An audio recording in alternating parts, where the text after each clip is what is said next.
George, we've got company.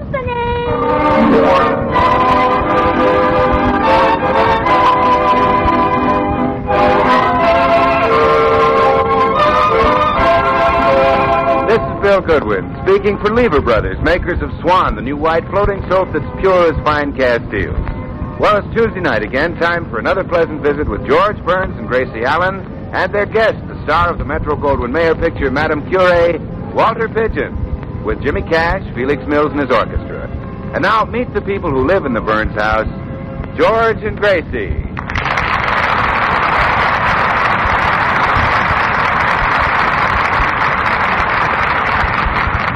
Well, it's morning in the Burns house, and George is upstairs dressing. Gracie is just answering the front door. Gracie, look out your living room window, quick. Well, Blanche, what is it? A new neighbor's moving in next door to you, and wait till I tell you who it is. You'll die. Who is it? Walter Pidgeon. Walter Pidgeon, the actor? Uh-huh. You mean Mr. Greg Austin? Yes, aren't you thrilled to death? Oh, I should say I am. Oh, I just adore him on the screen. Why, when the bombs are exploding all around him and his house is being blown up, nobody can light a pipe like he can. I know, he's so romantic. Oh, yes. Look, here comes his living room furniture. Oh, look. See, there's his bookcase. Uh-huh. That's a pretty coffee table, isn't it? Oh, yeah. And I just love that ridge lamp. Gracie, look. Oh, and it looks like such a comfortable sofa. You're telling me. We used to have one just like that at home before I got married. Yeah, but you had George on it. Well, of course I did. And I wouldn't trade one George Burns for 20 Walter Pidgeons. Well, that's what makes horse racing. I guess it's just a matter of taste. You like one thing and I like George. Oh, look, Gracie. Here comes his bedroom furniture. Oh, yeah, and there's his bureau. And the top drawer is open. Oh, my. Did you see what just fell out? Oh, yes. He wears cute ones, doesn't he?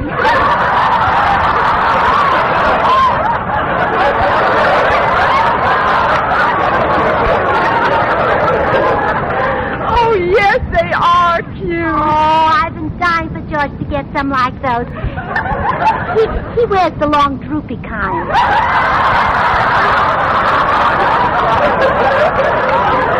Well, maybe they just look droopy on George. Oh, Blanche, look. Look, right there. It's him, Walter Pidgeon himself, see? What a man. Yeah, he is kind of cute looking, isn't he? That brown hair and those white teeth and those blue eyes. Yeah, same coloring as my husband. Only he has blue eyes, white hair, and brown teeth. Well, there he goes into the house. Oh, I wouldn't dream of spying on him in his house, would you? Oh, no, of course not. It wouldn't be nice. No. I'll get my binoculars. Hey, what are you two doing at the window? Snooping, eh? Shame on you. Well, George, a glamorous movie star, is moving in next door.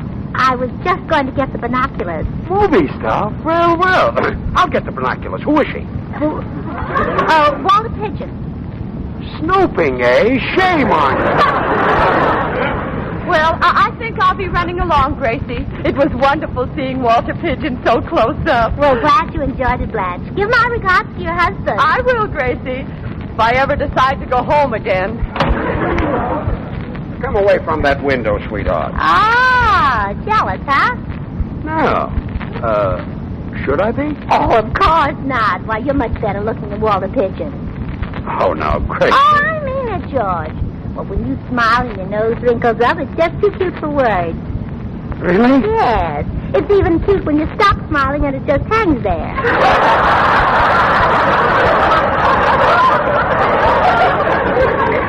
Yeah, pretty. Walter Pidgeon. I'll take George Burns. Life with you is just like a beautiful fairy tale. Oh, please. Oh, yes, it is. I often play a game when men whistle at me on the street. I pretend they're wolves, and I'm Little Red Riding Hood, and I'm hurrying home to you, my dear old grandmother. Must be fun. Good morning, folks. Why, Bill? Oh, Bill, guess what? We've got a new next-door neighbor, Walter Pidgeon. Really? Say, I think I'll drop in and tell him about Swan, the new white floating soap. That'll kind of establish me as a bird lover. A bird lover? Well, George, think of the headline. Bill Goodwin gets pigeon to bathe with Swan. Oh, Judge. Doesn't Bill say the cute things? Yes, he's a second Ben Turpin.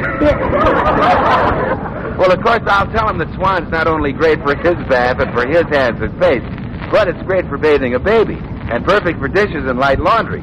Swan is 4 swell soaps in one, a great wartime buy. Well, I'm glad Mr. Pidgeon's a bachelor, Bill. Now you'll have somebody to pal around with. Say, that's right. Gee, Pidgeon and I can have some real fun together. Double dates, I know a couple of sisters. Beautiful apartment, champagne, home-cooked meal, and after dinner... Yeah? That is, if we play our cards right... Mm-hmm. They let us wash the dishes with Swan. Oh, joy supreme. Well, George, it's a real kick to wash the dishes with Swan. A kick to see those loads and loads of suds. And to know that Swan is so mild and gentle, your hands won't get that rough red dish panty look. Well, it's time for me to get to the office. Goodbye, sweetheart. Bye, dear. And while I'm gone, you two let Pidgeon alone. Don't annoy him. And Gracie, above all, don't try to get him married to Tootsie Sagwell. Goodbye. Bill, Huh? doesn't George get the best ideas? Hand me the phone. Okay, here you are.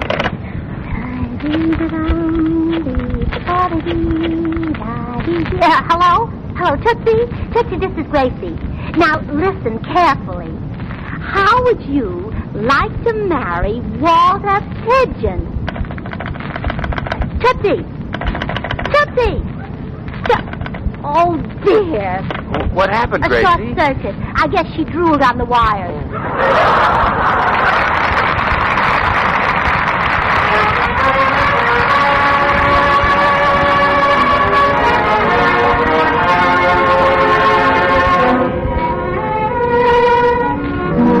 Our popular young tenor Jimmy Cash and a new ballad that's rising in popularity, When They Ask About You. When I go for a walk and meet old friends we knew, we sit around and talk. Then they ask about you. What's the good if I say that you and I are I tell them you're away when they ask about you. They wonder where we've been and why we never call. I take it on the chin until the teardrops fall. They don't mean to be smart, but if they only knew, they're stepping on my heart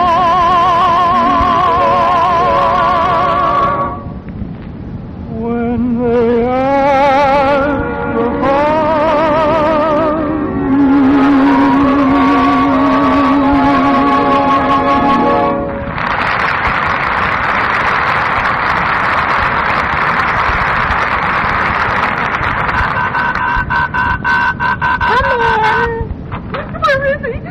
Let me at him. Oh, Tootsie, for goodness sake, calm down.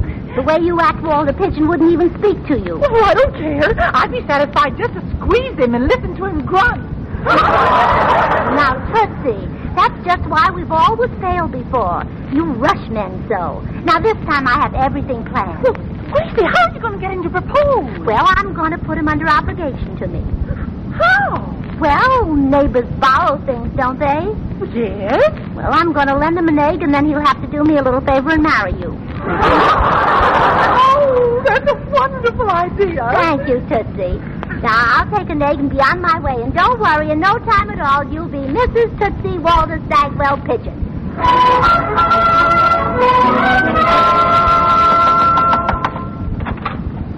Yes? Hello, Mr. Pigeon.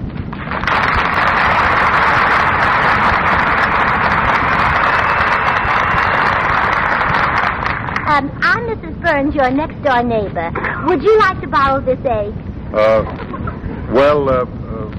No, thank you very much. Oh, you're making a big mistake. Eggs are very good for you. Perhaps... Oh, they're full of all sorts of healthy things like vitamins and chickens. Mrs. Burns, I don't want to borrow an egg. No eggs? No egg. If I find I need one, I'll send to the store. Oh, don't do that. It's dangerous. Dangerous? Well, certainly with the shortage of materials, who knows what they're making eggs out of these days? Mrs. Now, Burns... this is a real egg. Pre-Pearl Harbor. A bit ripe, wouldn't you think? Well, just mellow. Here, take it. No, thanks. I appreciate your good neighbor spirit, but really, I don't want to borrow your egg. No egg. No egg. Good day, Mrs. Burns. Good day, Mr. Pigeon. Don't hesitate to call me if you want to borrow an egg.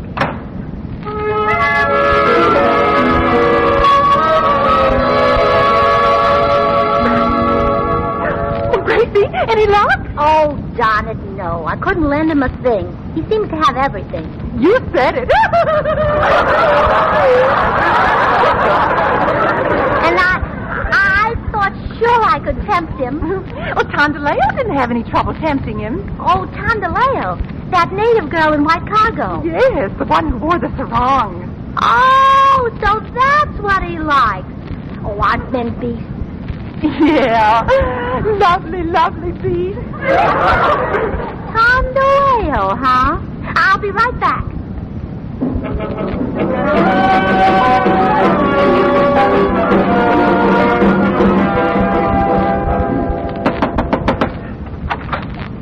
Oh, it's you again. Big white stranger like 'em egg? What? Eggs, good to eat. Come from birds. You want 'em? Me got 'em. Mrs. Burns, just why are you talking like a travelogue? Me native girl. Live on island. What island? Catalina? Are you asking me or telling me? Me telling you. Like 'em egg? Really, you shouldn't run around like in the neighborhood acting like this. What will your husband say? You mean paleface? Well, you know him better than I do. He no care. Want 'em egg? No, I don't want to make. Eggs make white stranger strong. Put hair on chest. Why don't you give it a pale face? No got 'em chest. I see. Beautiful, gorgeous, stunning native girl give white stranger one more chance to borrow egg. What say, white stranger? Aloha, Mrs. Burns.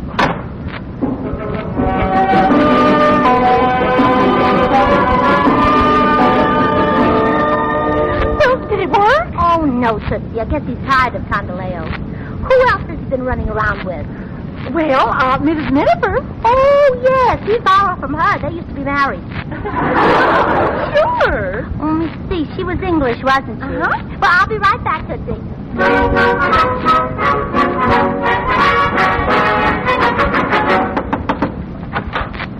Oh, no, not you again.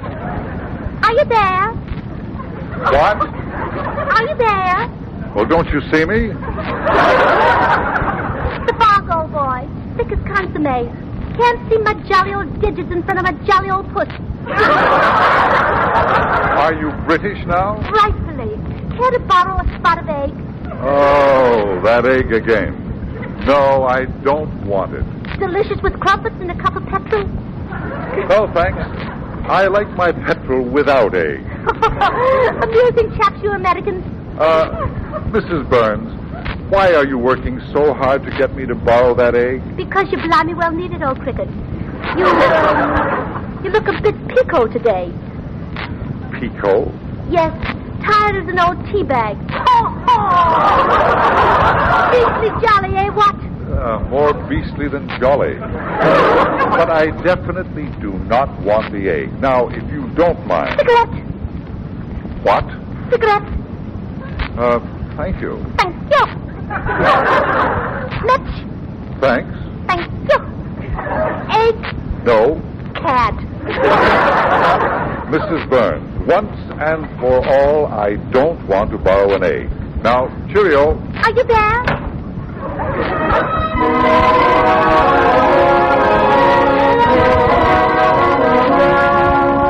You don't have to tell me. I can see by your face. Mrs. Miniver didn't work either. Gracie, the title of his latest picture is Madame Curie. Madame Curie. Au revoir, Tootsie.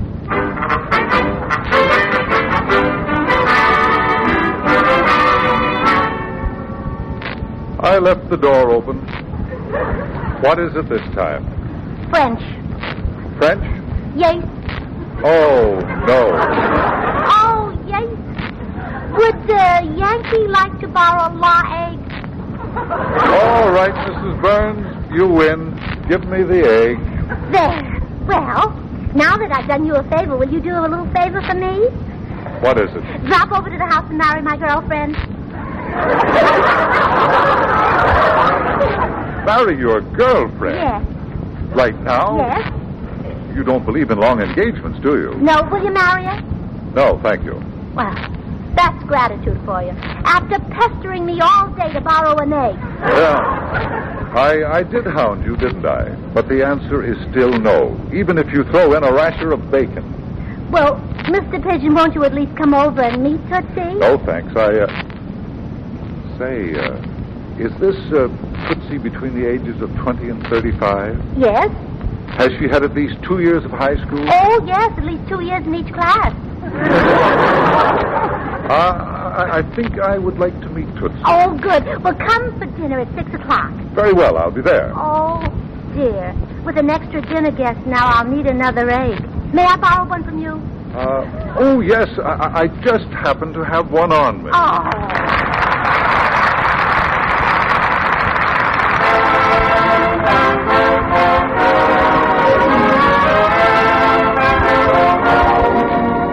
Time for Felix Mills and his orchestra with a special Mills treatment of this lively air, Canadian Capers.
Why did you invite Tootsie Sagwin and Walter Pidgeon to dinner?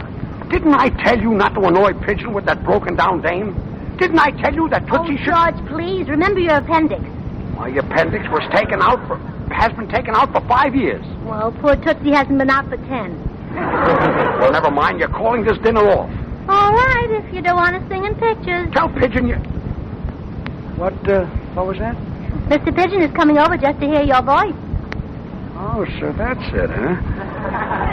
Probably wants me to sing in one of his pictures. Well, sure, you have a remarkable voice. The kind that puts people right in the mood of your song. It does? Yes. Remember at Bill's party you sang Leave Me and Love Me or Leave Me? Uh-huh. Well, while you were singing I Loved You and everybody else left you. So Pidgeon wants to hear my voice, huh? Well, okay. He'll have a chance to hear it. Come in. Oh, good evening, Mr. Pidgeon. This is my husband, George Burns. How do you do, Mr. Burns? How do you do, Mr. Pidgeon? How do you do? How do you do, Mr. Pidgeon? How are you? An attractive house you have here, Mrs. Burns. Oh, thanks. It's not very big, but we're crazy about it. Be it ever so humble, there's no place like home. May I open a window? Now, see here. I'd like to light my pipe, but I don't want to get the room all smoky. Oh, that's it. Where do they go, those smoke rings I blow each night? Oh, those smoke rings. Happy little fellow, isn't he? Yes, he sings. He does? Oh, yes. I got a special little number worked up. Would you like to hear it? Swell. Say, have you ever been away? Hello, folks. Oh. Walter Pidgeon. Oh, yes. Walter, this is Bill Goodwin. How do you do? I'm glad to meet you. Sit down, Bill. I'm going to sing a little song for Walter. Oh, great, George. Say, Ever heard George sing before, Walter? No. Oh, has a magnificent voice. Go ahead, George. Say, have you ever been away? Get that high note, Walter. Say, Pure as a bar of swan. And swan's pure as fine Castiles. now, Bill, don't start with that. Tell him about Swan later. Oh, well, sure, George. Remind me to tell you later, Walter, about Swan being the new white floating soap that's 4 soaps in one. The soap for bathing the baby, for your own hands and face, or for dishes and light laundry. 4 swell soaps in one. Bill, don't tell him about Swan. Now, wait till I finish my song. Oh, well, sure, George. Go ahead. Say, have you ever been away? Walter, when he finishes this song... Are you going to hear something?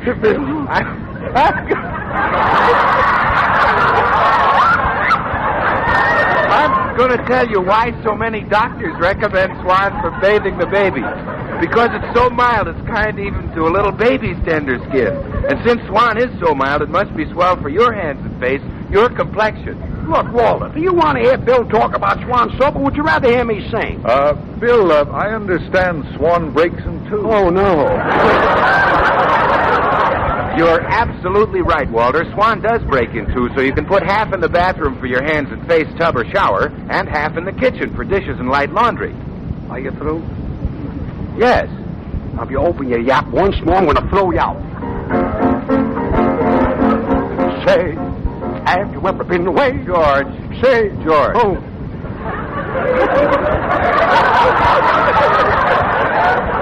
You hurt my feelings. I'm going home. Darn that guy anyway. I'm sorry, Walter. Well, now I can do it right. Say, have you ever been away? No, but it's a wonderful idea. Goodbye, everybody.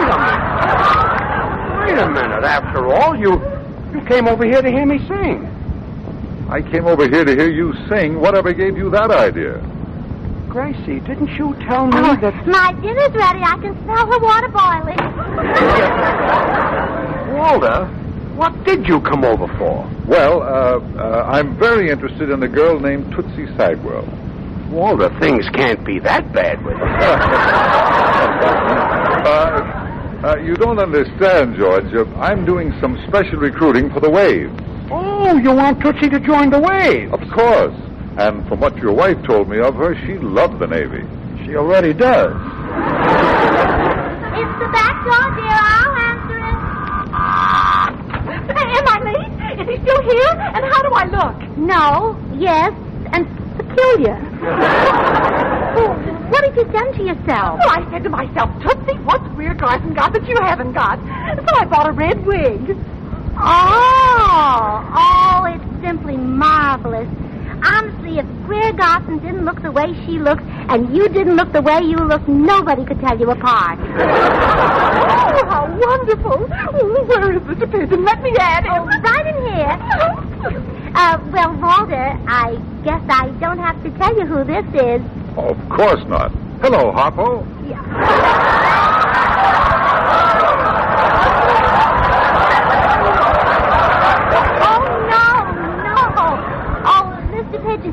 This is Tootsie Sagwell. Oh, I beg your pardon, Miss Sagwell. Oh, Mr. Pidgeon, it's really you. I can hardly believe my eyes. I'm having a little trouble, too. George, let's you and I go into the next room. Walter probably wants to be alone with Tootsie. No, don't leave. What I have to say to Tootsie, I want the whole world to hear.